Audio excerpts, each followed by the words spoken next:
প্রথমে তরকাকে পেঁয়াজ, নুন, গোলমরিচ গুঁড়ো, আদা, রসুন দিয়ে সেদ্ধ করে নিতে হবে।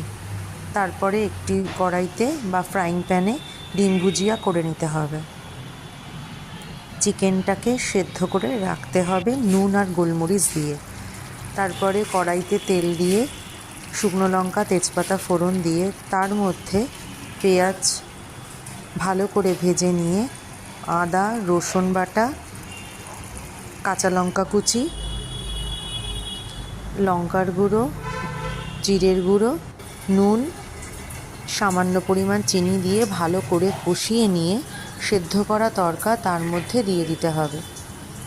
সেদ্ধ করা তরকা দিয়ে ভালো করে নেড়ে চেড়ে তার মধ্যে ডিম ভুজিয়াটা দিয়ে দিতে হবে।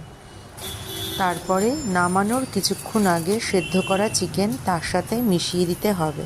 তড়কা মশলা দিয়ে নাবিয়ে ফেলতে হবে।